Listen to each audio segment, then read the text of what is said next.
안녕하십니까 시청자 여러분, 박정호입니다. 자, 월요일 이 시간 저희가 기다린 사람이 있죠. 바로 안진걸 민생경제연구소장님 나오셨습니다. 안녕하십니까? 네, 안녕하세요. 네, 아유. 설 연휴 잘 보내셨어요? 예, 명절 휴일증에 시달리고 있는 명절 후유증 안진걸이라고 합니다. 어디 뭐 안 내려가셨죠? 예, 이번에는 이제 네. 부모님께서 오지 말라고 신신당부 아. 하셔가지고요. 네, 이제 불효자는 옵니다. 옵니다. 불효자는 갑니다. 그래서 그걸 핑계로 안 갔는데 네. 죄송합니다. 근데 방역 단계가 완화되고 네. 직계 가족 모임이 이제 허용이 됐잖아요. 그러게요. 그래서 적절한 조치였던 것 같아요. 명절 때는 혹시라도 서로 음. 조심하게 한 다음에 맞아요. 이제 여유가 되는 분들은 주중에 또 가실 수 또 있죠. 직장인들이나 음. 여유가 안 되는 분들은 주말에, 주말에. 이렇게 뵐 수 있도록 해주신 네. 것 같아서 너무 좋고요. 아무튼 여러분들 새해 복 많이 받으시고요. 오마이 네. TV, 오마이뉴스 올해도 널리 많이 사랑해 네. 주십시오. 고맙습니다. 네, 소띠니까 또 소처럼 열심히 죽도록 일하면 되는 건가요? 예. 네. 올해도 열심히. 열심히 건강하게 화이팅 하시면 좋겠습니다. 자, 아니 저희가 지난번 방송에서 예. 달력을 꺼내놨었는데 거기에 대해서 그러게요. 얘기를 못하고 그냥 방송이 이 끝나버렸어요. 달력 시간이 없어서. 정말. 그래서 오늘은 이 달력이 뭔지부터 좀 알아보고 본격적으로 방송을 좀 시작해 보도록 하겠습니다. 이 달력이 뭔가요? 근데? 달력 클로즈업 됐나요? 네. 예, 그렇습니다. 이게 여러분 그 화제가 됐던 대전여고 학생들 1학년 5분께서 네. 만든 택배 기사님들 응원 달력입니다. 예. 여기 보시면 설렘을 주셔서 늘 고맙습니다 해가지고 아, 설레죠. 택배 예, 받을 이걸 때. 스티커로 붙여놨어요. 그래서 떼서 어. 안에도 있어요. 그래서 이것을 밖에 붙여달라는 거예요. 아파트 문마다, 그렇구나. 빌라 문마다. 예. 너무 이렇게 해놓고 또 뒤에 보면 이제 늦어도 괜찮아 이렇게 12장 아무튼 본인들이 다 디자인을 해가지고 이렇게 달력을 만들었군요. 달력을 예쁘다. 저도 나오고 막 그럽니다. 뭐. 아, 그래요? 어디 있어요? 여기 박홍근 의원도 나오고요. 이제 을지로위원회 민주당 네. 이렇게 본인들이 직접 택배 사람들 위해서 그림도 그리고 봄, 여름, 가을, 겨울 이렇게 고생하신다고. 고생하신다고. 저도 있어요. 어디요? 5월 달쯤인가? 5월에 예. 계절의 여왕 5월에. 예, 이렇게 저도 이렇게 나오고요, 여러분. 예, 뭔가요? 보이시죠? 예. 그러니까 이제 택배 기사님들과 연대하고 응원하는 분들의 소식도 담아가지고 네. 저기 이제 제 사진을 받아가지고 이렇게 캐리커처도 그림도 그려주시고, 야. 그다음에 이제 제가 여기에 노동에 대해서 뜻이냐 학생들 물어보길래 이 세상은 3L이 중요하다. 3L. 3일. 러브, 리버티, 레이버. 야. 예. 그런 멋진 사람은 자유롭게 살아야 되고 네. 먹고 살기 위해서나 또 사회를 발전하기 위해서 노동을 해야 되고 네. 그렇게 자유와 노동을 바탕으로 사랑하며 살아야 된다. 네. 여러분 멋있죠? 예, 3L. 인류의 역사에서 가장 중요한 단어는 3L입니다. 물론 노동이 어떤 분들은 신성하다고 하지만 어떤 분들에게 너무 고통이어서 신성하다는 말로는 저는 해명은 안 될 것 같아요. 네. 왜냐하면 아무리 노동이 신성하고 귀중한 것이어도 너무 고통받는 입장에서는 신성하다는 말하면 화가 나겠죠 오히려. 그러니까 과중한 노동, 일단은 강제적 노동은 가급적이면 줄여 나가야 된다고 봅니다. 네. 예, 아무튼 이렇게 학생들이 예쁜 달력을 만들어서 이게 100개를 만들어서 학생들이 돈이 많지 않기 때문에 100권밖에 못 만들었어요. 그래서 그래요? 일단은 이것을 국회의원 몇 분하고 정부 관계자 그다음에 정세훈 국무총리님 등에게 드렸더니 인증샷 찍으셨대요. 예, 정세훈 총리님이 페이스북에 지금 몇 번 네. 너무 고맙다고 학생들에게 그래서 과로사 없는 세상 만들겠다라고 말씀하셨고 국무회의에도 갖고 하신 거예요. 네. 갖고 왔고 국토교통부 장관하고 노동부 장관한테 드린 거예요. 그것도 이제 화제가 됐죠. 그러니까 대전여고 학생들의 아름다운 연대의 마음이 네. 함께 사는 대한민국을 위한 마음이 일파만파 나비 효과가 되었다. 특히 택배 기사님들이 너무 좋아하세요. 그래서 그걸 보고 예.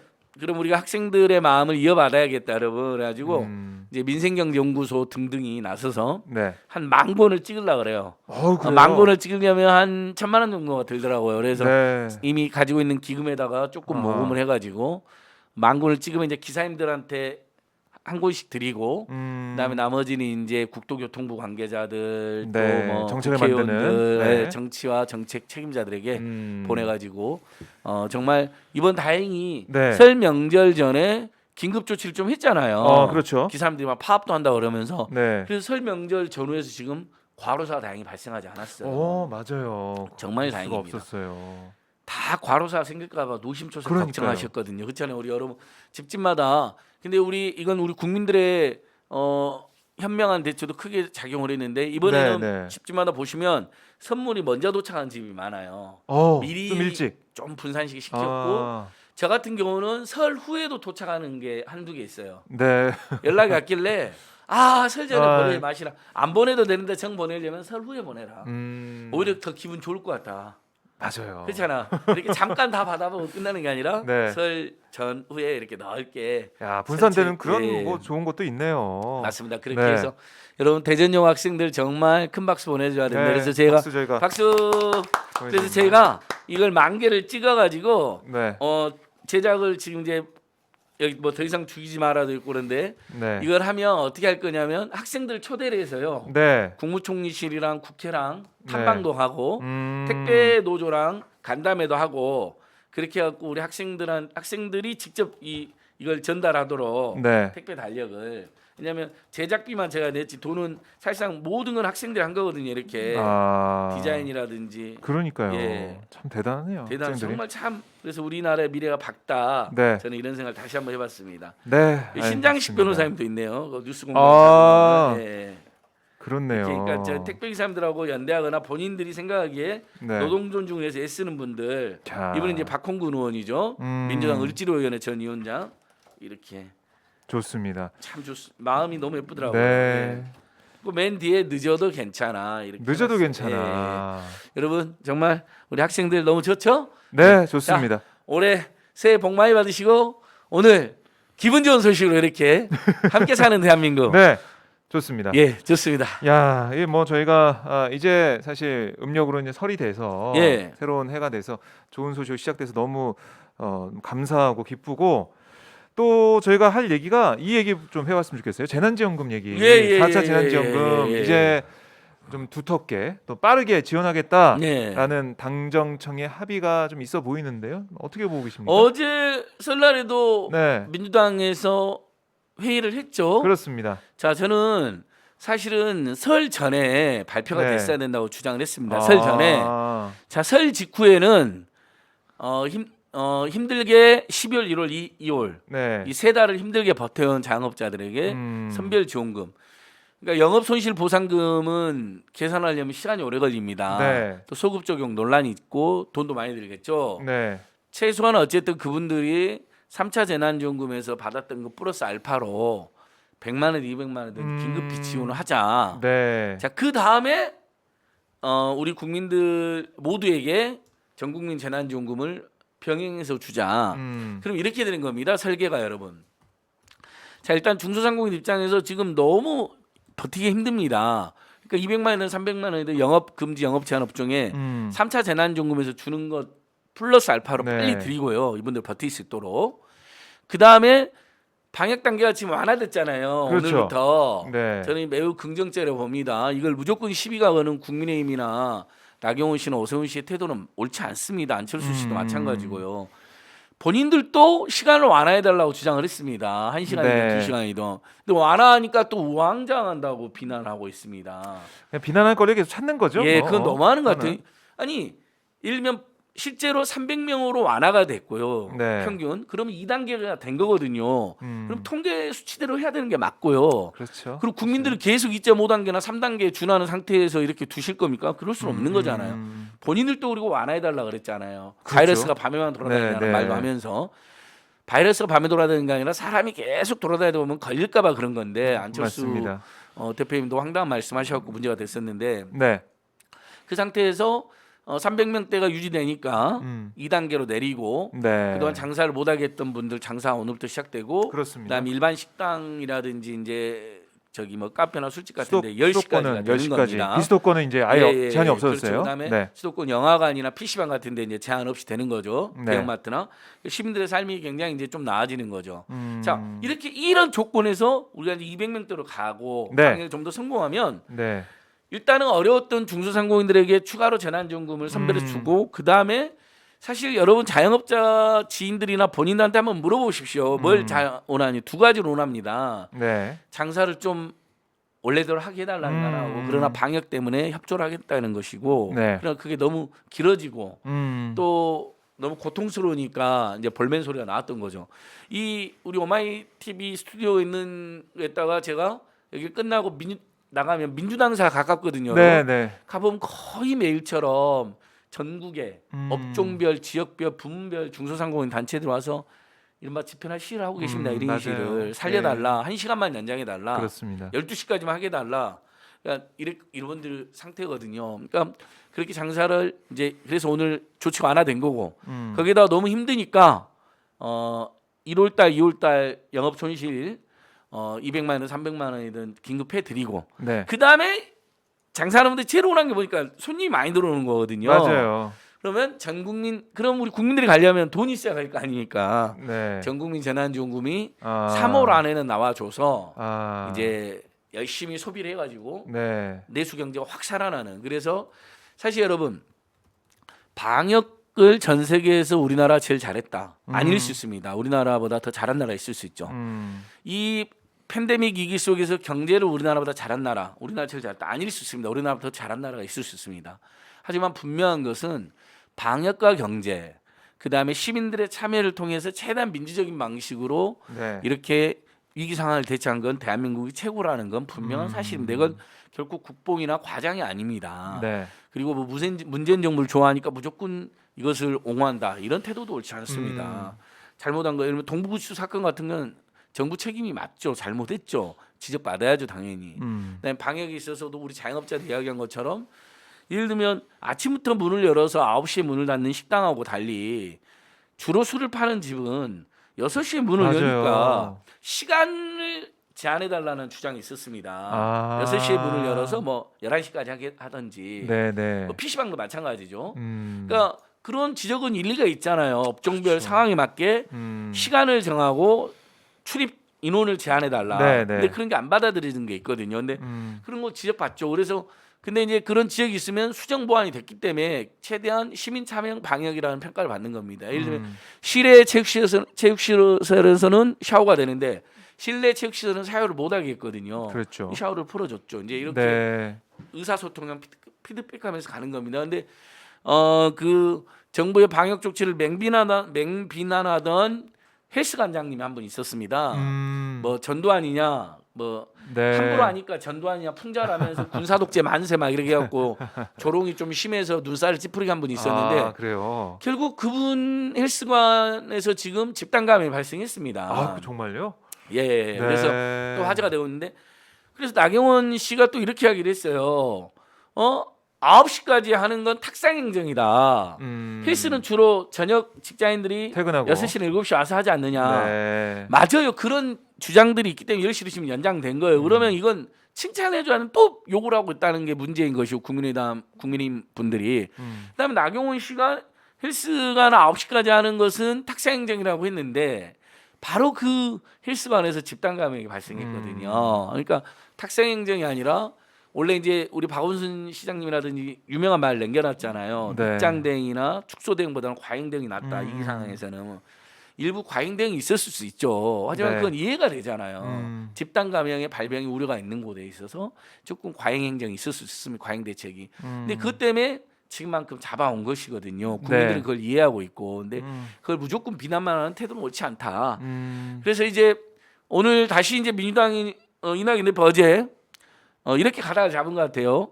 일단 1차 추경을 해야 되잖아요. 네. 근데 홍남기 부총리 등이 계속 전국민 재난지원금에 대해 소극적이니까 네. 그럼 일단 선별 지원을 빨리 하자 2, 3월에 하고 전국민 재난지원금을 추가로 하자 이렇게 네. 절충을 한 것 같아요. 저는 이제 전국민 재난지원금과 선별 지원이 병행했으면 했는데 어쨌든 그렇게라도 가닥이 잡혔다면 다행입니다. 아직 이 부분이 최종적으로 확정이 안 되니까 국민들 사실 희망 고문이라는 이야기가 나옵니다. 전국민 재난지원금이 꼭 필요한데 그건 우리 국민 당사자에게도 그렇고 자영업자들에게도 그렇습니다. 매출 그렇죠. 올라가니까. 네. 근데 이게 계속 늦어지니까 희망 고문이란 말이 나오고 있는 것이죠. 홍남기 부총리 등이 계속 반대하다 보니까 그래서 절충형으로 먼저 선별 지원하고 네. 그다음에 전국민 재난 지원 이렇게 이제 하겠다. 방역 상황 보면서 하겠다 뭐 이렇게 예. 얘기하고 있죠. 근데 뭐 아쉽지만 빨리 아쉽지만, 그렇게라도 결정이 나야 된다. 그래서 지금 오늘이 2월 중순이니까 벌써 얼른 2월 1차 중순이네요. 추경을 통과시켜서 국회에서 2월 달에 네. 임시국회. 재원을 마련을 예, 해서 그러면 한 20조 정도 재원을 마련하면 GDP 대비 국가 부채는 1% 정도밖에 안 늘어나고요. 네. 그 20조에서 14조는 전국민 재난지원금으로 6조 안팎은 6조 플러스 알파는 지방 정부까지 이제 나서서 네. 자영업자들에게 선별 지원을 해주면 되자. 추가로 선별 지원 해주면 그동안 제일 어려웠던 분들에 대한 대책도 되고 네. 경제도 살아나고 이렇게 정리를 해야 된다. 빨리 이렇게 호소드립니다. 속도가 좀 필요한 상황이다 이런 말씀이고 지금 정부 여당이 물론 지금 뭐 보편 선별 특히 보편으로 가야 내수 경기 산다 이런 말씀을 저희가 예. 계속 드려오고 많이 했지만은 그래도 지금 중요한 건 속도고 예. 피해를 보신 분들 빨리 지원받을 수 있는 게 중요한 상황이고요.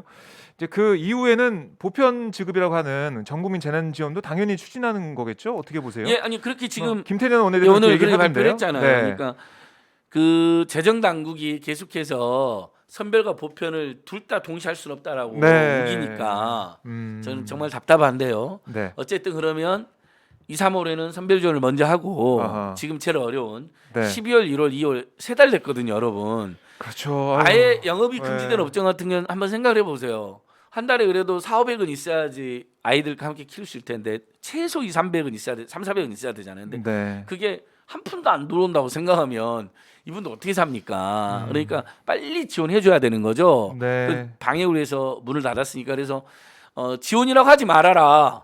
정당한 손실 보상이다. 이렇게 이제 우리 댓글도 달려 있습니다. 실시간 채팅도요. 네. 맞습니다.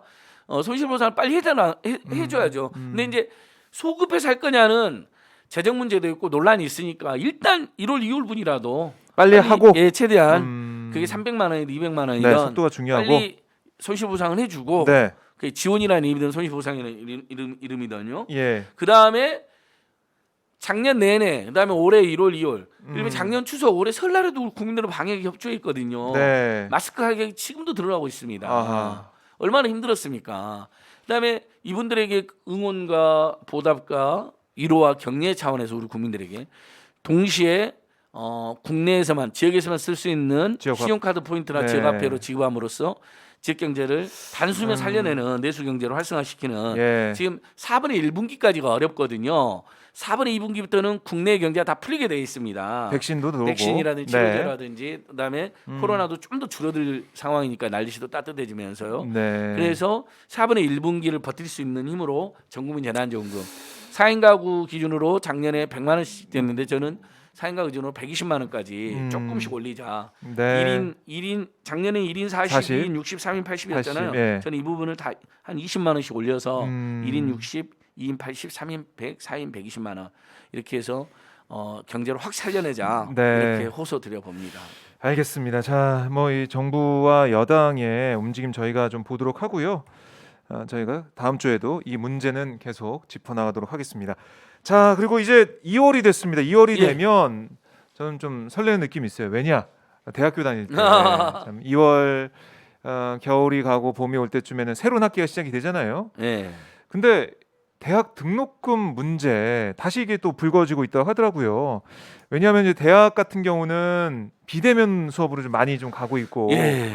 그 점이 좀 안타까운데 왜냐하면 1, 2학년 때 대학가에서 항상 선후배들과 어렸던 기억이 있는데 지금 그게 또 안 되잖아요, 잘. 예. 그래서 어쨌든 이런 대학가의 달라진 분위기, 문화, 수업 뭐 이런 여러 가지 것들이 있는데 대학 등록금은 어떻게 보면 좀 그대로인 것 같아서 네. 이 문제가 좀 다시 한번 새 학기를 앞두고 불거져 있는 것 같습니다. 어떻게 보십니까?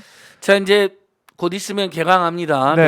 대학생들. 근데 정말 2020 학번은 정말 고통스러운 학번이죠. 아유, 고생 많이 했죠. 동아리도 못 가고 네. 학회도 못 가고 선후배들하고 정도 못 나누고 동기들도 못 만나고 네. 저도 뭐 상지대학교에서 수업을 하고 있지만 너무 미안한 마음인데요 학생들에게 그래서 학생들이 그럼 등록금이라도 환불해 주라. 네.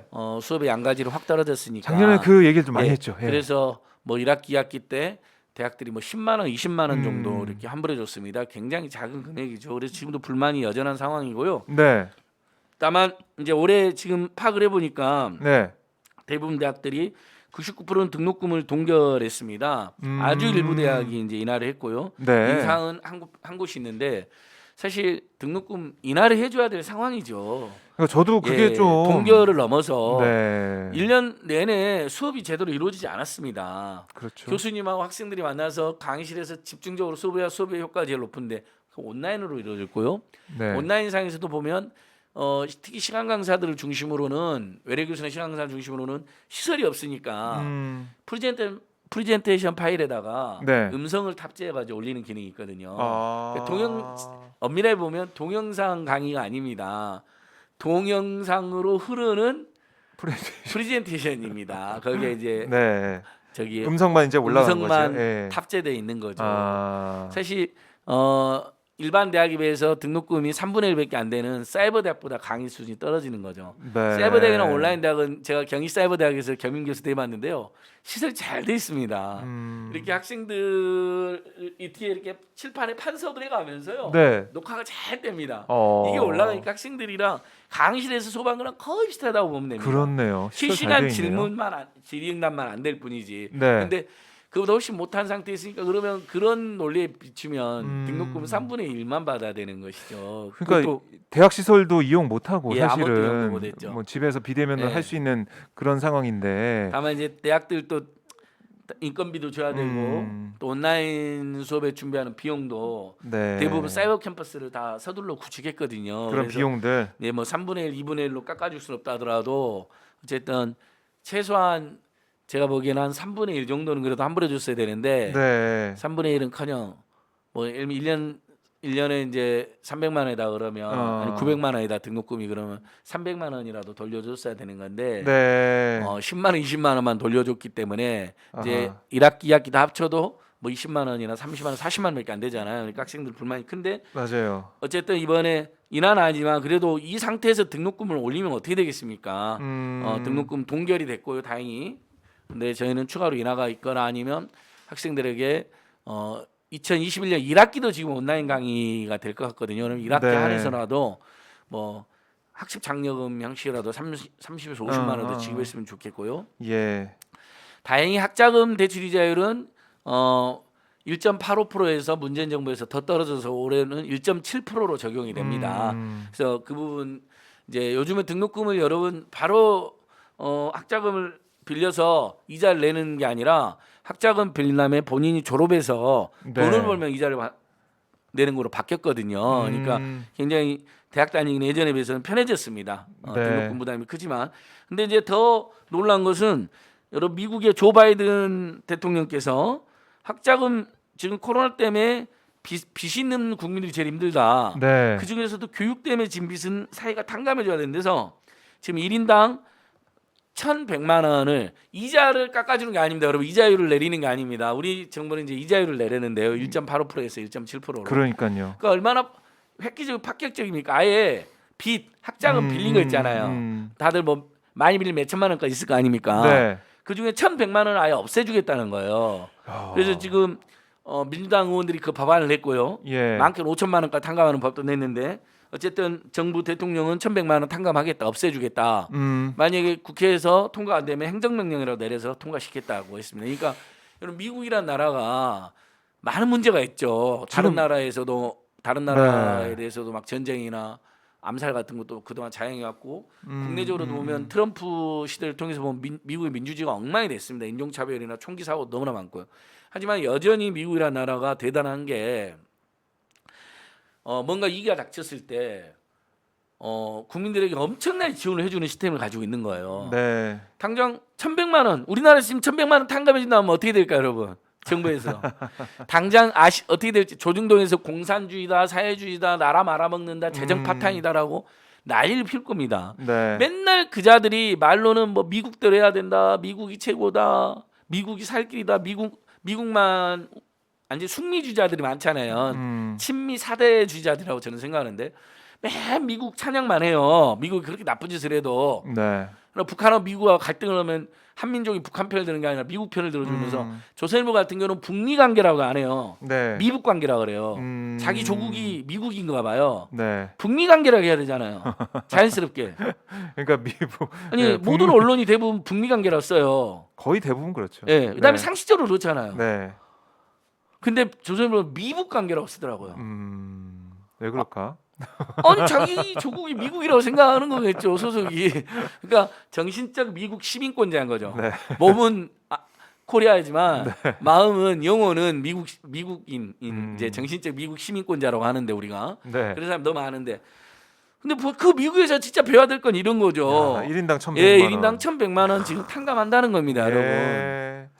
참 저희가 국민들이 어려울 때. 예. 근데 그 빚이 정말 어쩔 수 없이 생긴 교육비나 생계비로 인한 거라면 네. 그들이 살아갈 수 있게 용기를 주고 그들이 그래서 야반도주를 하거나 동반자살을 한다거나 이런 일이 없게 해가지고 네. 그 가정을 지켜준 다음에 그 사람들이 그러면 당연 지역사회에서 봉사도 할 거고 소비도 할 거 아닙니까? 그렇게 경제의 선순환 구조를 만드는 거죠. 네.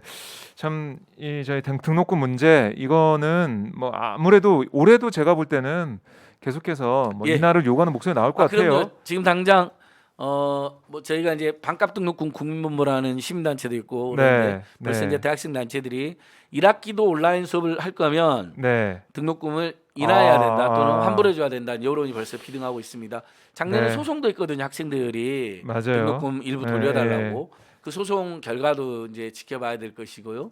뭐 저도 상지대 초빙 교수로 있지만 상지대학교 총장님이나 이제 보직 교수들에게 계속 이야기합니다. 네. 우리 상지대가 모범이 돼서 더 많이 돌려주자. 근데 음. 이 지방대학은 재정 여력이 안 돼요. 적립금도 거의 없고. 네. 그러니까 상지대 총장님이나 교수님들이 저한테 그래요. 안진걸 씨 말이 맞는데 돈 진짜 돈이 없다. 지역대학들은 서울 수도권 대학들이 먼저 네. 그렇게 해주고 아. 예를 들면 지방대학은 정부에 좀 지원해주고 예. 환불 금액을 높여주는 방법이 있다. 근데 서울 수도권 대학들은 여러분 적립금으로 수천억을 쌓아놓은 대학들이 수두룩합니다.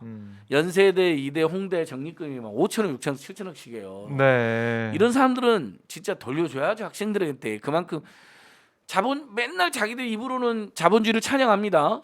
자본주의라는 게 뭡니까? 돈 낸 만큼 서비스 해주는 건데 네. 등록금 낸 만큼 서비스 안 됐잖아요. 그럼 돌려줘야죠. 그러니까 참 이상한 게 자본주의 사회고 민주주의 사회고 하면은 미국도 그렇고 서비스에 대한 질이 담보가 돼야 정말 맞습니다. 돈을 지불하는 예. 건데 대학 교육 문제 우리가 좀 돌이켜 보면은 글쎄요 좀 모자란 서비스를 받은 예. 기억도 있고 한데 그러니까 등록금은 우리나라의 똑같죠. 조중동이나 무조건 시장에 모든 걸 맡기자고 하는 사람들 또는 조중동 네. 그다음에 정신적 미국 시민권자들 치민 사대주자들의 특징은 자기들이 맨날 자본주의자라고 이야기하는데 실제로는 자본주의대로 안 해요. 재벌 총수가 지 멋대로 네. 자본주의적대로 하는 게 아니라 자본주의대로 하면 주주나 이사회의 통제를 받아야 되잖아요. 예, 예. 그걸 벗어나 지 멋대로 하잖아요. 근데 그걸 자본주의라고 옹호래요. 비호래요. 대학 등록금이나 의료 같은 경우 네. 생각해보세요. 교육하고 의료는 돈 낸 만큼 서비스 못 받아요. 근데 그래서 문재인 의료를 개혁하자 그러면 또 돈 낸 만큼 서비스를 해달라는 거거든요. 우리가 네. 여러분 병원에 가면 솔직히 의사 선생님이 뭐 좀 이야기 좀 하려고 그러면 어떻게 됩니까? 바로 다음 손님 들어와 버리잖아요. 다음 환자 들어와 맞아요. 버려갖고 예, 예. 돈을 내 돈 내고 쫓겨나는 곳이 병원이거든요. 이야기도 못 해보고 물어보고 싶은 것도 못 물어보고. 너무 힘들죠. 예, 대학도 학교도 마찬가지고요. 네. 그러면 이것들 자본주의적으로 하려면 돈 낸 만큼의 서비스. 아하. 그다음에 자본주의라는 게 자본이 주인인데 네. 그럼 돈 낸 국민이 주인이라는 건데 돈 낸 시민이 그 상황에서는 그분들을 주인 대접해줘야죠. 그래서 그런 방향으로 개혁하려고 그러면 또 시장에 역행한다라고 또 난리를 피웁니다. 네. 그러니까 지금 뭐 그 문제도 그렇고 제가 볼 때 코로나19 시대 때문에 여기저기 빚을 낸 분들이 많죠. 너무 사실. 많습니다. 코로나19 예, 대출도 예. 많이 하시고 해서 그 빚 감당 뭐 빚 그 원금은 뭐 생각도 못 하고 이자 내느라도 고생하시는 분들이 있을 것 예, 같은데. 그 이야기도 자연스럽게 이제 우리가 할 수밖에 없는데요. 네. 작년 한 해 동안 여러분 시중에 8개 금융기관만 이자 수익이 41조나 됩니다. 41조요. 예. 와, 어마어마하네요. 재작년에 진짜. 40조에서 41조로 1조가 더 늘어났습니다. 예. 왜 늘어났겠습니까? 국민들이 먹고 살기 어려우니까 아하. 중소기업, 중소상공인 하는 분들이 대출 엄청 했잖아요, 여러분. 그럴 수밖에 없죠. 대출하니까 지금. 영업이 안 이자를 되니까. 내야 되니까 네. 이자 수익이 늘어난 겁니다. 그래서 이낙연 대표가 영업 이익 공유제 하자고 그런 겁니다. 코로나19 시대에도 이렇게 큰 돈을 번 곳이 네. 또는 하나의 매출 하락이나 영업이익 하락이 없는 곳 다른 데는 다 힘들어 갖고 망하기 일보일 때 뭐 항공, 여행, 숙박 다 생각해 보십시오, 여러분. 항공은 지금 매출이 3분의 1로 줄어들었답니다. 네. 1,000억 벌었다면 300억으로 줄어들었어요. 700억이 날아간 거예요. 예를 들면 1조를 벌었다면 3,000억으로. 지금 방금 전에 통계가 나왔는데요. 네. 아예 거의 망한 거잖아요. 그렇죠. 한 달에 우리 집집마다도 생각해보자. 한 달에 부모님이 1,000만 원을 벌었는데 맞벌이 부부가 네. 둘이 갑자기 300만 원을 아이고. 벌어갖고 오는 거예요. 두 분이. 그럼 그럼 뭐 살림이 어떻게 되겠어요? 아이들 학원비부터 해가지고 예, 그냥 아니 이제 다 뭐 학원도 못 가고 못 이제 가죠, 300만 이제. 원으로 이제 겨우 먹고 살고 그렇죠. 교통비 뭐 요 정도만 버티게 되는 거잖아요. 네. 식구가 만약에 더 많으면 더 힘들 때고. 자, 이런 데도 있어요. 근데 택배, 배달, 온라인 컨텐츠, 방송, 통신, 금융, 비대면 이런 데는 엄청나게 돈을 벌었거든요. 아유, 어마어마하더라고요. 그 회사들 수익 보니까. 예, 쿠팡도 실적이 엄청 개선돼서 지금 미국 증시에 이제 상장을 네, 준비하고 있는 3월에 거 예정돼 아닙니까? 있다고 하더라고요. 자, 그렇다면 이 사람들이 사회적 책임을 다 해줘야죠. 코로나19로 오히려 돈을 벌었고 네. 국민들의 공공한 상황으로 국민들이 코로나19를 힘들어하는 상황으로 돈을 번 것이거든요. 근데 그리고 이자를 내려달라. 네. 이자를 안 내려줍니다. 심지어는 이 금융기관의 폭리와 반사회적 이 문제가 너무나 심각한데 그래서 정부에서 작년에 이제 대출 만기가 왔을 거 아니에요. 네. 이자를 내야 되고 그것을 그것을 연장해 달라고 해서 어려운 중소기업이나 중소상공인들 중심으로 올해 3월까지 지금 대출 만기가 연장되어 있습니다. 네. 1년 정도 연장이 된 거예요. 2번 이렇게 연장해 가지고요. 이자 상환 의무도 유예되어 있어요. 예. 3월 지나면 대출금 다 내야 돼. 이자도 다 내야 되고. 힘들겠죠. 예. 그래서 정부에서 6개월 더 연장해 달라고 하니까 그거에 대해서 반발을 하고 있어요. 6개월만 연장해 달라고 하는데 물론 네. 연장은 될 겁니다. 근데 너무 무책임하고 너무 고약하잖아요. 참 모든 피도 눈물도 국민들이 예, 정말 피도 눈물도 없는 금융이 되어 있는 겁니다. 근데 또 조중동에서는 네. 그걸 어떻게 공격하냐면요. 시장에 또 개입한다는 거예요. 금융기관이 알아서 해야 될 문제라는 거예요. 네. 자, 금융기관 IMF 때 여러분 다 망했을 때 어떻게 했죠? 수백 조의 공적 자금. 그냥 시장에 냅두죠 망하게. 그러니까요. 우리 국민들 세금으로 수백 조의 공적 자금을 투여해서 아직도 다 환수가 안 됐습니다. 그러니까 대기업이나 금융기관이 힘들 때는 국민 세금으로 무한정의 지원을 해야 한다고 네. 난리를 피던 자들이 국민들이 힘들 때 돈 음. 많이 번 금융기관이나 대기업들이 조금이라도 고통 분담하자 그러면 시장에 개입한다고 난리를 피웁니다. 정말 여러분 우리가 언론 개혁이 너무 중요합니다. 징벌적 가짜뉴스에 대한 징벌적 손해배상 네. 현업 기자 일부는 반대하고 있지만 그분들이 반대한다고 해서 이게 반대가 될 일이 아닙니다. 국민들은 온성이 사무쳐서요. 사회공동체단 해악이 너무 커서 네. 어쩔 수 없이 가야 됩니다. 그러면 아무래도 가짜 뉴스는 함부로 쓰는 건 줄어들지 않겠습니까? 그렇게 우리가 룰을 만들면 되는 거죠. 네. 권력에 대한 비판이 축소된다는데 기자협회에서 네. 아니 권력에 대한 비판으로 만약에 오보가 나왔다. 우리 음. 국민들이 거기에다가 무슨 가짜 뉴스 손해배상 청구를 해라 그러겠습니까? 네. 오히려 그 경우는 권력에 대해서 꼭 해야 될 비판이었는데 네. 일부 실수가 있었다. 그건 다 지금도 면책되고 있고 앞으로도 면책되죠. 그러니까 이게 좀 고의성이 있거나 일부러 정말 예, 허위절적 거의. 거를 아니 그러니까 거의 누가 보기에도 음. 전화 한 통 없이 예를 들면 네네. 정의기억연대가 본인들이 여성가족부의 보조금 심사하는 데 들어가서 본인들이 16억을 타내갖고 본인들이 썼다. 네. 이게 조선일보 보도입니다. 아하. 여가부가 바로 자료 냈습니다. 네. 정의기억연대는 심사위원회에 들어온 적이 없다. 보조금 정책을 논의하는데 자문위원은 있지만 국민 세금을 어느 NGO에 어느 프로젝트에 어떤 사업에 지원할 건지에는 네. 들어온 적이 없다. 이게 팩트예요. 그게 전환 팩트네. 통해서 알잖아. 근데 그렇죠. 윤미향이 들어가서 윤미향이 받아냈다는 것처럼 쓴 거예요. 아니 정의기억연대나 윤미향 의원이나 비판받을 일 있으면 비판하자니까 여러분. 저는 절대 무조건 옹호하는 사람 아닙니다. 네. 비판해야죠. 비판할 게 있으면 할머니들하고 갈등이 있었던 것도 비판해야 될 것이고 회계상에 부실이 있었던 것도 당연히 지적해야죠. 네. 근데 안 한 짓까지 했다고 무슨 호프집에서 하룻밤에 3천만 원 썼다 하질 않나. 본인이 심의인으로 들어가가지고 돈 타내가지고 네. 본인이 썼다고 하질 않나. 네. 본인이 김복동 장학금을 만든 다음에 제일 먼저 자기 딸한테 줬다고 하질 않나. 이런 짓을 하면 안 되잖아요. 이런 것들에게만 징벌적 손해배상을 해서 그런 짓 하지 말자고 하는 겁니다. 그러니까 이게 뭐 물론 징벌적 손해배상을 통해서 뭐 어마어마한 뭐 예. 벌금도 많아지겠죠. 근데 그보다 중요한 게 언론사를 포함한 뭐 유튜버나 볼 때 조심하게 되는 거예요. 맞습니다. 한 번 더 생각하게 되고 게이트키핑을 하게 되고 징벌적 손해배상제도 있고 하니까 정말로 이런 팩트 체크는 잘해야 되겠다는 생각을 더 할 수 있는 거거든요. 예방적 차원이 있다고 보여줘요. 그럼요. 네. 아니 그래서 앞으로도 이렇게 하자고 여러분.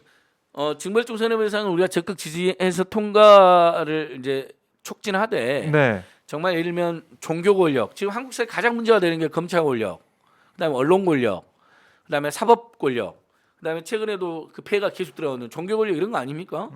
당연히 물론 청와대나 집권 여당도 감시 견제를 받아야 되는 것이고 민중들로부터. 네. 근데 꼭 필요한 비판을 했는데 보니까 기자님이 팩트 체크를 열심히 하긴 했는데 뭐 예를 들면 진행하는 과정에서 도저히 확인이 안 되는 문제가 있었습니다. 권력이 꽁꽁 숨겨놓으니까. 네. 예를 들면 종교 권력도 그렇고 언론 권력도 그렇고요. 그래서 벌어진 전체적인 맥락에서는 팩트이거나 팩트 체크를 위해서 열심히 노력했는데 부분적으로 실수나 착오가 있었다. 네. 이런 건 손해배상 우리가 하면 안 되죠.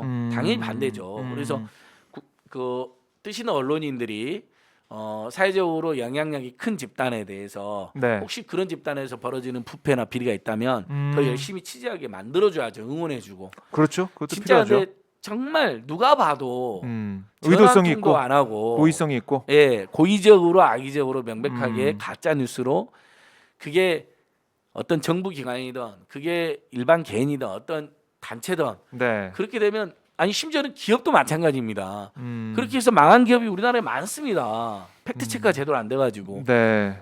진짜 자본주의를 위해서 제대로 된 민주주의를 위해서도 가짜 뉴스는 체결돼야 되는 것입니다. 맞습니다. 이거는 이제 2월에 민주당에서 처리를 하겠다고 하니까요, 법안을. 예. 한번 또 지켜보도록 하고요. 그래서 이제 아까 또 네. 하던 예로 돌아가면 네, 네. 금융기관들이 41조 근데 8개 금융기관 이자 수익만 41조인데요. 네. 시중에 16개 은행이 있고요. 그다음에 신협이라든지 새마을금고라든지 저축은행, 그다음에 카드사, 보험사 다 대출하잖아요, 여러분. 네. 하면 실제 이자 수익은 100조 가까이 늘어날 겁니다. 아이고. 엄청난 이자 수익을 지금 누리고 있는 건데 예. 그 이자는 누가 내고 있죠, 여러분? 바로 지금 여러분들이나 저희들이 내고 있는 거잖아요. 금융기관에 돈 빌렸던 모든 분들, 은행, 제2금융권, 네. 심지어 대부업체까지 포함해서요. 정말 이자가 엄청나게 지금 빨리고 있는 것이거든요. 네. 그래서 문재인 정부에서 최고 이자를 올해 20%로 인하했습니다. 곧 적용이 될 겁니다. 그다음에 학자금 대출 이자도 1.85%에서 1.7% 내렸습니다. 네. 그다음에 코로나로 힘든 중소기업 중상공인은 대부분 1%나 2%의 정책금리로 빌려줬습니다. 그렇죠? 근데 좋습니다. 하지만 지금 은행들이 대부분 취급하고 있는 담보대출이나 신용대출의 금리는 5% 안팎에 달하고 있습니다. 그다음에 제2금융권은 10%에서 20%가 됩니다. 네. 대부업체는 24%까지 받습니다. 예. 이 금리를 일괄적으로 코로나19 은행연합회가 있고요. 여신전문금융협회가 있습니다. 이 사람들이 돈 빌려주는 집단이잖아요. 네. 모여서 금리를 우리 국민들이 금리를 1%씩 다 인하하겠다 이런 선언을 해라는 겁니다. 너무 힘드신데 예. 우리가 대출 만기 연장하고 이자 상한 유예뿐만 아니라 금리도 1%가 정 어려우면 0.5%라도 인하하겠다. 모든 국민들에게 네. 뭐 돈 많이 벌고 여력이 있는 데는 예외도 한다 하더라도 네. 예를 들면 내가 도저히 지금 이자를 갚기가 어려운 상황이라는 걸 입증하면 네. 신청하고 입증하면 0.5%에서 1%를 깎아드리겠다. 네. 그래서 실제 이 권리가 있습니다, 여러분. 금리 인하 요구권이 법에 정해져 있습니다. 네. 여러분 스마트폰으로 좀 이따 들어가셔가지고요. 스마트폰 하니까 또 어카운트 인포가 생각납니다.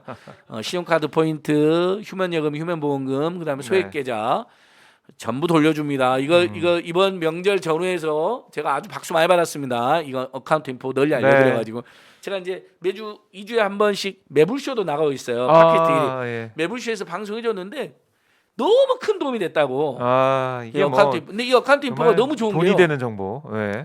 얼마나 좋냐면 자동 이체하는 거 있잖아요. 네. 요금 납부하거나 어디 뭐 예. 회비 내거나 이것도 신청하고 해지하고 변경하는 것까지 다 됩니다. 어카운트 인포에 가면요. 예. 정말 문재인 정부의 최대 좋은 정책 중에 하나이고요. 금융결제원에서 이 정책을 어플을 출시하고 대중화했는데요. 네. 정말 잘한 겁니다. 금융결제는 큰 박수 줘야 됩니다. 네. 들어가 보면 깜짝 놀랍니다. 아직도 안 들어가신 분들은 그냥 제가 왜 이렇게 안진걸 씨가 열광하는지 그냥 구경 삼아라도 네. 들어가 보십시오. 그러면 음. 신용카드 자기 신용카드 다 나오고 포인트 다 뜨고요. 바로 현금화되고요.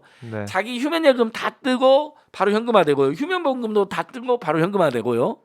그다음에 지금 휴면예금은 아니지만 안 쓰고 있는 소액 계좌들 우리나라 국민들이 평균 12개 계좌를 가지고 계세요. 예. 왜 이렇게 진짜. 계좌를 많이 가지게 되느냐? 네. 예전에 알바하거나 직장 다니거나 뭔 일 하면 맨날 거기가 주로 거래하는 은행 만들어야 통장을 되죠. 만들어라고 통장을. 하니까 어째서 네. 만들어 놓은 거예요. 그래서 뭐 보면 몇천 원 들어 있어요. 안 찾아요. 못 찾아요. ATM기 가면 10,000원 이상만 찾을 수 있으니까. 맞아요. 그래서 ATM기도 저희들이 이제 1,000원 단위로 찾을 수 있게 앞으로 이제 제도 개선도 아, 하려고 그것도 합니다. 좋겠네요. 예, 그러니까 참 저희가 매주 듣지만은 이 얘기는 들어도 지겹지가 않습니다. 어카운트 돈이 되는 인포. 정보. 예. 네. 그래서 금리 인하 요구권 지금 스마트폰에 여러분이 주로 거래하는 은행이나 카드사 들어가 보십시오. 돈 빌린 거 있으면 금리 인하 요구권 코너가 나옵니다. 찾아보시면. 그래서 거기다가 금리 인하를 해달라고 요구할 권리가 있습니다. 근데 지금 문제는 네. 은행들이 어떻게 이걸 법이나 은행들이 약간 어떻게 나냐면 승진하거나 상속이나 증여가 있거나 아. 신용 등급이 올라가거나 재산이 늘어났거나 뭐 그걸 따지죠. 복권이 당첨됐거나 맞아요, 뭐 이래갖고 그 경우만 금리를 인하해 줍니다. 아니죠, 여러분. 코로나19 때문에 너무 어려운 상황이다. 네. 안 내는 것도 아니고 그동안도 꼬박꼬박 냈으니 내가 4%를 그동안 내왔는데 나 너무 어렵다. 이놈들아 1%만 인하해 주라. 이게 금리나 요건에 들어가야죠. 네. 그래서 이건 법 개정사항이긴 합니다만 네. 은행들이 맘만 먹으면 지금도 약관을 고치거나 아니면 음. 약관을 적극적으로 해석해서 네. 아까 말씀드렸잖아요. 은행연합회, 그다음에 여신전문금융협회 등이 나서서 대법, 그다음에 한국대법제연합회도 있습니다. 대부금융협회. 금리를 우리가 1%씩이나 해주겠다라고 네. 나서라는 겁니다. 그러니까 고통분담 같이 하자 이겁니다. 네, 이 문제는 뭐 대출 받아보신 분들은 아시겠지만은 좀 은행 빚이 무섭다고. 근데 지금 코로나19 때문에 어쩔 수 없이 대출로 내몰렸던 그런 자영업자 소상공인들은 좀 더 구제를 하거나 좀 도움이 되는 그런 방안도 좀 필요하겠다. 맞습니다. 네, 이 문제 정부와 여당에서 지금 예, 적극적으로 해야 됩니다. 네. 또 정부당에서도 그래서 이익공유제를 이야기한 겁니다. 은행이나 통신이나 방송을 이야기한 건데, 네, 자 온라인 콘텐츠 회사들에 대해서도 제가 한번 이야기했습니다. 방송사도, 통신사들 다 온라인 콘텐츠로 연동되어 있으니까요. 지금 국민들이 힘드니까 방역 지침 또 완수하기 위해서 이번 명절에도 집콕했잖아요. 질코겠죠. 그러면 어떻게 고통분담해야 됩니까? 네, 집콕할 때 분명히 온라인 콘텐츠를 엄청 접속하셔서 보셨을 겁니다. 네, 실제 매출이 늘어났습니다. 엄청나게. 네, 네, 그러면 명절 때라도 주요 콘텐츠를 다 한 30%나 50% 할인이라도 해주고 뭐 예를 들면 사용 쿠폰 10,000원이라도 좀 지급해서 네, 우리 온라인 콘텐츠 회사들도 방송사들도 통신사들도 국민들 고통 분담에 동참합니다 해줘야 되는데 네. 그걸 안 합니다. 아. 떼돈을 벌면서도. 그러니까 여러분 한국의 자본주의가 이렇게 해서는 안 됩니다. 진짜 자본주의가 적용자들 교육이나 의료 같은 데는 너무나 황당하게 사립대학 마음대로 병원 마음대로 해버리고요. 네. 그다음에 정말 자본주의대로 피도 눈물도 없이 시장의 모든 걸 맡기고 있는 영역 중에서 국민들 생활에 영향을 많이 끼치는 영역에 대해서는 네. 적절한 수정 자본주의적 장치가 필요합니다. 금융이나 통신이나 방송은 얼마나 공공성이 큽니까? 네. 이런 데가 이런 위기 상황이 되면 자동으로 고통분담하는 문화를 만들어야 됩니다. 아니 착한 임대인들 보세요. 그분들은 사실 의무도 없고 거대 기업도 아니잖아요. 네. 근데 그래도 뭐 전체적인 숫자는 작았지만 어쨌든 우리 사회 곳곳에서 뭐 연예인들이든 시장이든 그렇죠. 네. 일부 건물주든 심지어 인천의 청라지구에서는 어떤 일이 있었습니까? 방역 단계 완화 전까지 임대료를 완전 면제해 준 건물주가 있습니다. 100% 면제해 줬습니다. 네. 그러니까 예를 들면 그 식당인데 9시에 문을 닫는 걸 본 거예요. 자기 건물에 입주해 있는. 근데 예를 들면 임대료가 한 최소 200~300원 되겠죠. 올. 네. 많은 데는 300~400, 뭐 많게는 1,000만 원도 됩니다. 근데 뻔히 장사 안 되는 거 보는데 임대료 어떻게 받느냐. 지금 2.5단계다. 수도권이 2.5단계잖아요. 그러면 영업 제한이 9시잖아요. 야, 9시였죠. 그때까지는 안 받겠다고 선언을 한 겁니다. 그러니까 그 임차인이 너무너무 고마웠고 우리 건물주 박수 좀 보내주십시오. 방역 단계 완화 전까지는 안 받겠어요. 이제 오늘도 완화됐잖아요. 네. 10시까지잖아요. 그럼 뭐 예를 들면 1시간 늘어났으니까 이제 뭐 임대료를 뭐 30%만 받나 50% 받는 이럴 수 있겠죠. 아니면 그동안 너무 못 받아 힘들었으니까 네. 이제 좀 받자 이럴 수도 있는데 아하. 그래도 그 10월, 1월, 2월, 12월, 1월 2달간 임대료를 안 받았을 겁니다. 네. 엄청난 거죠. 아. 자, 그러니까 조그만 건물을 갖고 있는 건물주들도 그렇게 고통분담에 나섭니다. 근데 시중에 4대 금융지주 아시죠, 여러분? 신한, KB, 네. 하나, 우리은행. 영업이익만 3조 안팎입니다. 영업이익이 3조라는 건요. 상상할 수가 없어요. 우리나라에서 여러분 영업이익이 1조가 넘는 대기업은 35개밖에 안 됩니다. 아. 그러니까 매출이 1조가 넘는 데는 많습니다. 유니콘이라 해서요. 근데 영업이익 1조는요. 기본이 매출이 몇십 조는 돼야지 달성할 수 그렇네요. 있습니다. 네. 아, 비용을 다 제하고 이익만 1조니까요. 돈을 벌고 있네요. 상상할 수 없는 세계적인 기업들입니다. 쉽게 말해서 영업이익 1조라는 건요. 아, 이거 근데 고통분담 안 합니다. 한 푼도 안 깎아주려고 그럽니다. 이거 너무 고약하잖아요, 여러분. 이건 자본주의가 아니라 독점 독재주의인 거죠. 제가 이번 명절 때 집코 가면서 네. 헝거 게임을 봤거든요, 여러분. 헝거 게임 시리즈 헝거 있잖아요. 게임. 제니퍼 로렌스가 주인공이. 네. 그게 그 독재 국가 이름이 캐피톨입니다. 캐피톨. 자본주의를 비유하고 있는 거예요. 아하. 그 독재 수도 이름이 캐피톨. 아, 그랬군요. 저도 네. 좀 못 캡틴일 수도 알아챘는데. 있고 캐피탈일 수도 있고 캐피톨로 나오잖아요. 아. 그러니까 일종의 이제 대장, 캡틴, 네. 그다음에 캐피탈, 자본. 네. 둘 다를 저는 은유하고 있는 독재와 자본이 결합한 형태. 또 그것도 거기서 예리하게 보셨네요. 예. 그래서 그 혁명 영화잖아요. 쉽게 맞아요. 말해서 거기에 반기를 드는. 그러니까 결국은 자본주의가 이렇게 독재를 저지르나요? 네. 그러면 저는 이건 역사적으로 그렇지만 세계 민중들의 반란이 일어날 수밖에 없습니다. 예. 참 이 금리 인하 요구권 가지고 저희가 많은 얘기 해봤지만 뭐 같이 살자, 함께 살자, 뭐 이렇게 예, 정리해 볼 그러니까요. 수 있는 거고요. 우리 국민들은 교육비, 주거비, 의료비, 통신비, 이자비, 교통비 6개 때문에 제일 힘들거든요. 네. 생필품은 심지어는 줄여나가기도 하고요. 아껴 쓸 수가 있잖아요. 근데 교육비, 주거비, 의료비, 통신비, 이자비, 교통비는 줄일 수가 없습니다. 그렇죠. 근데 교육비는 문재인 정부 들어서서 올해부터 초중고고 완전 무상교육입니다, 여러분. 네. 돈 안 들어요, 이제요. 7살 때까지 아동수당 10만 원 나옵니다. 내년부터는 영아수당이라 해서 아기 낳으면 이제 1년 동안은 30만 원이 나옵니다. 맞아요. 점점 우리 사회가 좋아지고 있어요. 음. 친환경 무상급식도 고등학교 다 되고요. 서울은 지금 중고등학생들 1학년 되면 무상교복을 하든 컴퓨터를 하든 30만 원을 줍니다. 올해부터. 네. 근데 문제는 대학 등록금이죠. 그래서 저희가 이제 등록금을 더 정부가 이제 대학들은 줄이고 정부는 지원을 더 늘려라 이렇게 이제 주장을 하고 있는 겁니다. 네. 유럽이나 미국은 지금 무상교육 확대되고 있으니까요. 그다음에 주거비, 주거비. 의료비. 네. 그래서 의료비 같은 것도 줄이려고 문재인 케어 건강보험 보장성 강화하고 있잖아요. 근데 의사들이 반발합니다. 국민은 안중에 없는 작태죠. 밥그릇 지키기. 근데 한 그 단계 의사들의 그런 황당한 행태를 국민의힘이 비호를 합니다. 조중동이. 그런 건 비호하면 안 되죠. 혼내줘야죠. 건강보험 보장성을 강화해서 의료비 지출을 줄이겠다는데 우리 국민들의 건강을 늘리고 네. 그걸 공격하면 안 되죠. 그다음에 통신비. 통신비. 이건 안 쓸 수가 없잖아요. 통신은 그럼요. 이제 생활 필수품이 아닙니다. 생존 필수품이고 생존 필수품. 노동 필수품이고 있어야죠. 심지어 일을 할 때도 이게 무조건 있어야 되잖아요. 그러니까 맞아요.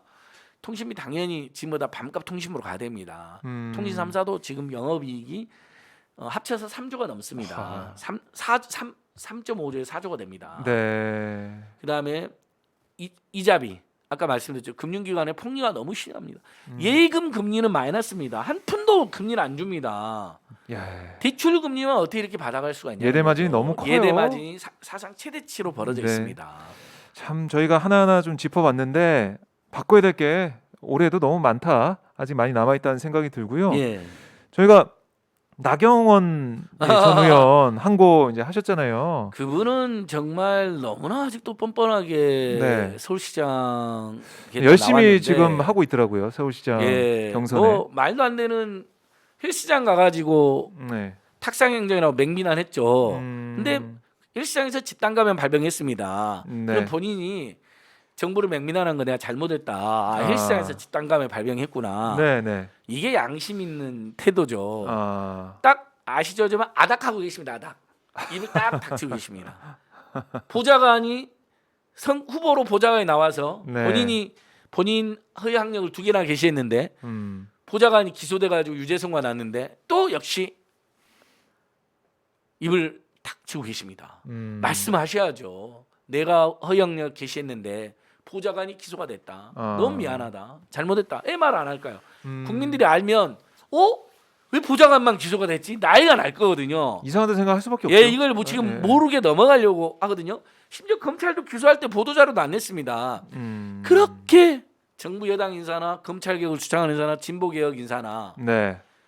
이만큼의 실수가 있어도 티끌도 태산으로 만들어서 망신을 주고 언론에 매일처럼 흘리던 자들이 네. 나경원의 최측근 보좌관이거든요. 확인해 보니까요. 한 모 씨입니다. 네. 여러분 제가 저희들이 열심히 추적하고 있습니다. 여러 가지 네. 지금 곧 뭔가가 나올 겁니다. 예.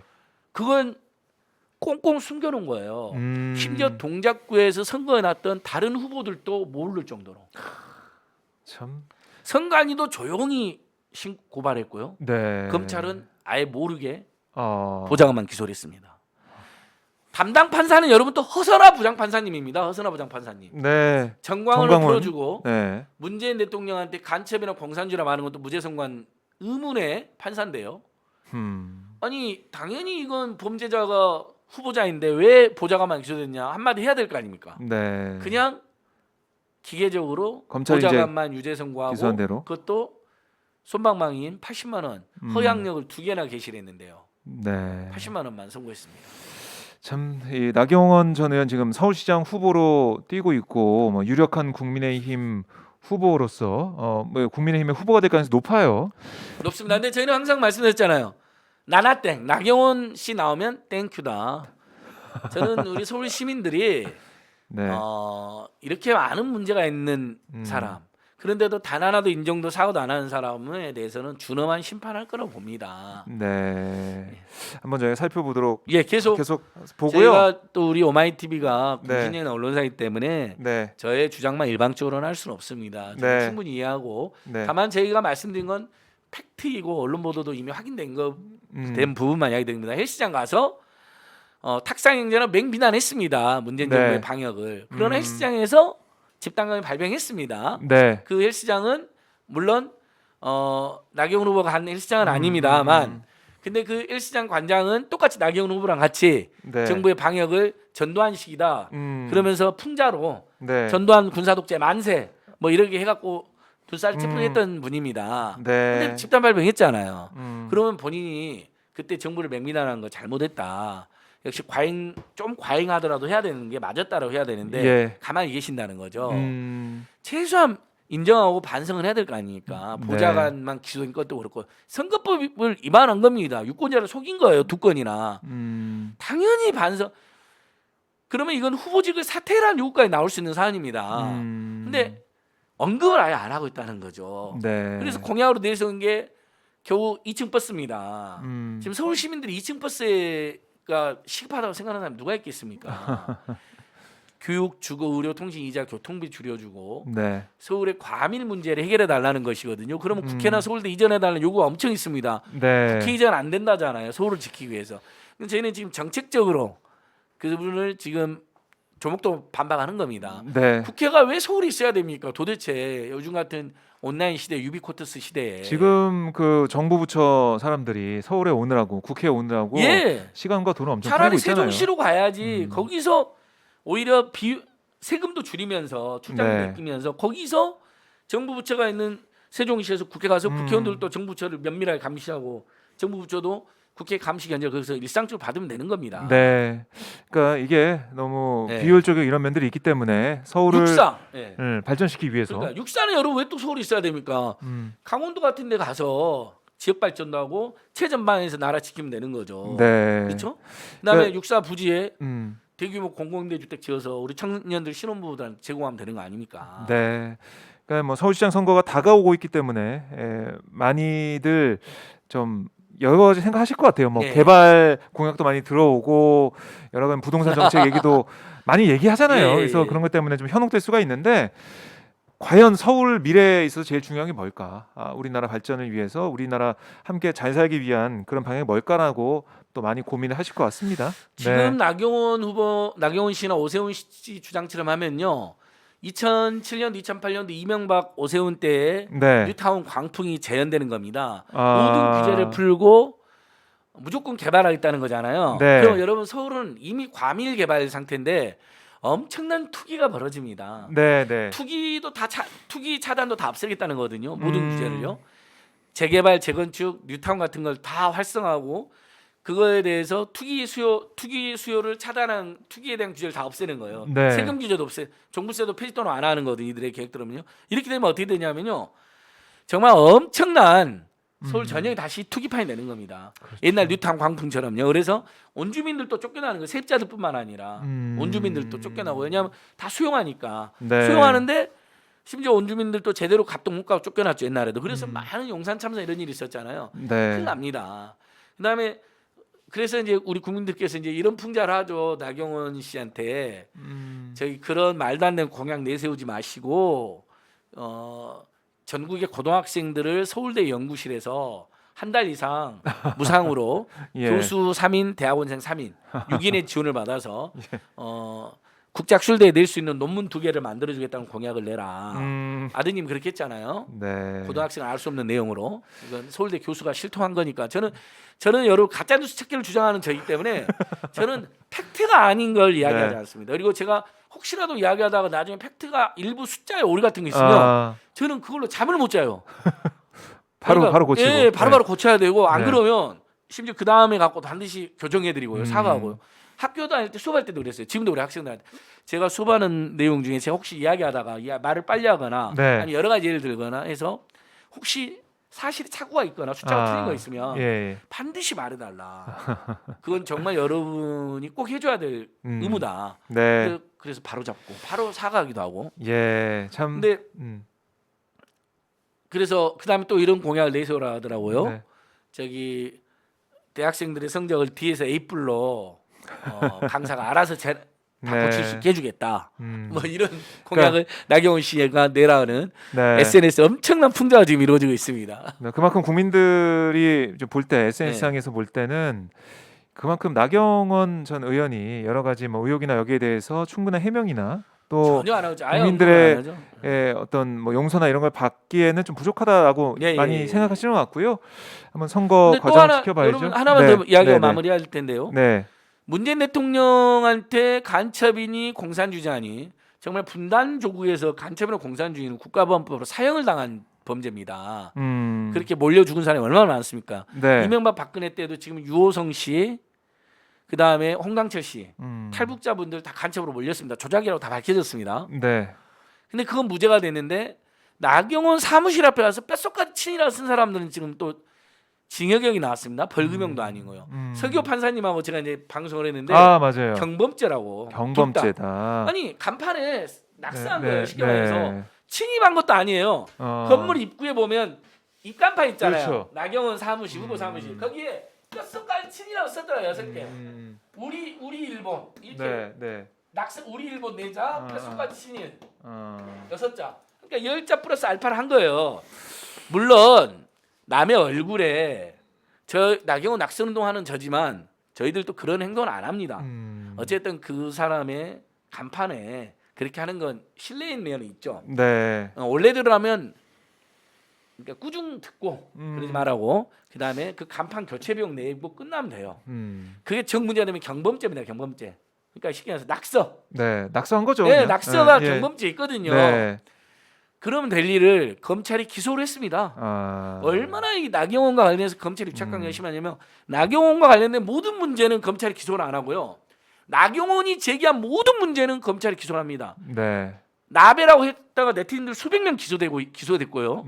기억나시죠? 2019년도에 나경원 씨한테 우리 국민들이 나베라는 별명을 붙여줬습니다. 네. 제가 붙인 거 아닙니다. 저는 지금 그렇게 주장하지도 않습니다. 국민들이 붙여줬다는 겁니다. 그래서 네. 많은 네티즌들이 그냥 쓴 겁니다. 근데 추적을 해서 수백 명을 고소를 해가지고 다 기소됐습니다. 뼛속과 친일 이런 비판 못합니까 국민들이? 친일이란 말은 처벌받지도 않습니다. 간첩이나 공산주의라 말하면 심지어 국가범으로 처벌받잖아요. 그렇게 몰리기도 했고. 네. 그냥 친일파라고 해서 처벌받는 것도 없어요. 사회적 평판이 저하되는 건 있겠죠. 하지만 그럴 만한 의혹이 충분히 있었고 국내 입장에서는 네. 일본이 경제 도발하고 경제 침략했는데 오히려 일본 편을 들어준다는 발언을 많이 했습니다. 문재인이 잘못했다라고. 네. 주옥순도 그랬고요. 나경원 씨도 그런 말을 했거든요. 네. 국민 입장에서 열받으니까 당신이 나베냐 자위대 기념식을 해갔냐 네. 반민특위가 군군을 분열시켰다는 건 친일파들이 하는 짓이다. 지금 엊그저께 독일에서 100세가 되는 나치 전범이 기소가 됐습니다. 100세 할아버지 오늘 내일 돌아가실지도 모르는 분을 기소를 합니다. 독일은 그 정도로 과거의 나치 전범에 대해서 청산을 독일과 프랑스 지금도 열심히 하고 있는 거잖아요. 네. 이스라엘도 반유대 학살범들 아직도 추적합니다. 네. 미국이랑 같이요. 그런 영화도 나옵니다. 뭐죠? 그 덴젤 워싱턴이랑 그 저 OL 그 인사이드맨이라는 영화 있습니다. 아, 그래요. 예. 저 예. 은행 보석을 터는 영화인데 네. 강도 영화인 줄 알았는데 알고 봤더니 역사 영화였어요. 음. 그 보석을 맡긴 사람의 나치 증명서가 거기 있었던 거예요. 아. 그 사람은 심판하기 위해서 은행을 털었던 거예요. 하. 네. 그러니까 지금도 거기 보면 미국 전범 사무국에 신고하는 걸로 끝납니다. 영화가요. 네, 그 네. 사람을. 그러니까 나치에 부역했던 자들, 나치의 앞잡이들은요 지금도 추적을 하고 있어요. 미국, 이스라엘, 독일, 프랑스 다 영화 주제로 나와요. 근데 반민특위가 국론을 분열시켰다. 자위대 기념식 갔으면서 자위대라고 분명히 이야기했는데 나중에 모르고 갔다 거짓말합니다. 반민특위 국론을 분열시켰다고 말해갖고 일본 제국주의를 사실상 옹호하는 발언을 했죠. 네. 그랬는데 나중에 반문특위라고. 여러분 제가 억울해서 잠을 못 잡니다. 네. 그러나 가만히 있지 않겠습니다. 네. 오늘 여기까지. 오늘 다 팩트입니다. 박정 기자님의 네, 네. 감으로 제가 지금 없는 이야기 하나도 안 했죠. 네, 네. 모두 실제 그분이 나경원 씨께서 다 했던 말입니다. 그렇습니다. 자, 안진걸 선생님이 뭐 우리 방송 말미에 약간 좀 흥분하셨는데요. 그만큼 이 문제 중요하고 많은 관심을 가져야 된다 이 말씀이시라고 네. 저희가 보면 될 것 같고요. 자, 오늘도 설 연휴 이후에 첫 월요일 함께 열심히 달려봤습니다. 여러분들 오늘 방송도 재밌게 보셨을 것 같고요. 저희 오마이TV 구독, 좋아요 많이 눌러주시고 안진걸 선생님 많이 응원해 주시고요. 저희 이 방송 여러분들의 성원으로 만들어주고 있습니다. 화면 아래에 보면 010-3270-3828 전화번호가 있거든요. 여기 연락 주시면 저희 오마이TV가 계속 이렇게 방송할 수 있게 후원, 성원 보낼 수 있으니까요. 주저하지 마시고 전화 부탁드리겠습니다. 010-3270-3828 전화 주십시오. 그리고 오후 2시에 질병관리청에 아스트라제네카 백신 관련 브리핑 이 현장도 여러분께 전해드리니까요. 점심 맛있게 드시고요. 오후 2시부터 저희 오마이TV 함께 봐주시면 고맙겠습니다. 자, 소장님 오늘 말씀 너무나 잘 들었고요. 예. 다음 주에도 건강한 모습 뵙겠습니다. 예. 고맙습니다. 감사합니다, 여러분. 네. 이번 한 주도 건강하게 안전하게 교육비, 주거비, 의료비, 통신비, 이자비, 교통비 부담 없는 세상 열심히 노래하겠습니다. 내일 3시에는 매불쇼에도 출연합니다. 매불쇼도 많이 사랑해 주십시오. 오마이TV 짱. 고맙습니다. 안녕히 계세요. 네. 안녕히 계세요.